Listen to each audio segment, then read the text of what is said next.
আজকে তোমাদের সাথে একটা টিফিন আইডিয়া শেয়ার করি।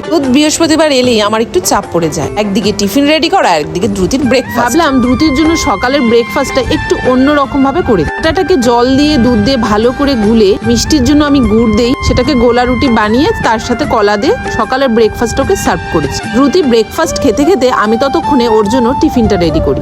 আজকে ওর টিফিনে দেবো ওকে আমি এগ রোল। তার জন্যই প্রথমেই শসা আর গাজরটাকে গ্রেট করে নিলাম। এরপরে সামান্য একটু আটা নিলাম আর একটু নুন নিলাম, ভালো মতো জল দিয়ে গুলে নিলাম। এগ রোলে তো অবশ্যই ডিম লাগবে, যেহেতু এটা এগ রোল। ডিমটাকেও একটু লবণ দিয়ে ফেটিয়ে রেখে দিলাম। এরপরে একটা ফ্রাইং প্যানে তেল ব্রাশ করে ডিমের একটা অমলেট বানিয়ে নিলাম। মিশো থেকে কদিন আগে এসেছিল এই ফুড র্যাপার গুলো ইউজ করলে নাকি খাবারটা কিছুক্ষণের জন্য গরম থাকে। আমি এটা দ্রুতির জন্য অনেকদিন ধরে নেবো ভাবছি, কিন্তু ফাইনালি নিয়ে নিলাম। কিন্তু ট্রাই করবো আজকে, দেখি কতটা কাজে দেয়। প্লেটটা হয়ে গেলে রুটিটা আমি গোলা রুটি হিসেবে বানিয়েছি। দুটোকে একসাথে করে তার ওপরে এগরোলের জন্য এখানে শসা কুচনো আর গাজর কুচনো আমি দিয়ে দিলাম। তারপরে একটু টমেটো কেচাপ দিয়ে দিলাম। টমেটো কেচাপটা তোমরা যদি বাড়িতে বানিয়ে দিতে পারো, বাচ্চাদের জন্য এটা ভীষণ হেলদি। তারপরে ভালো করে এটা মুড়ে নিতে হবে। মুড়ে নিয়ে আমি এটাকে অর্ধেক করে দেবো। আর কারণ দ্রুতির টিফিন বক্সটা একটু ছোট, যদি আমি লম্বা করে দেই তাহলে টিফিন বক্সে আটবে না। ভালো করে ফুড র্যাপার পেপার গুলো দিয়ে মুড়ে নিতে হবে। রাখতে হবে চারদিক দিয়ে ভালো মতো মুড়ে দিতে হবে। ফুড র্যাপার পেপার গুলো তোমরা কারা কারা ইউজ করেছো অবশ্যই কমেন্টস করে জানি। সামনেই তো শীত আসছে, তাই এই পেপার গুলো ইউজ করলে ভীষণ হেল্প হবে। আজকে দ্রুতি টিফিন বক্স আইডিয়াটা তোমাদের কেমন লাগলো অবশ্যই কমেন্টস করে জানিও।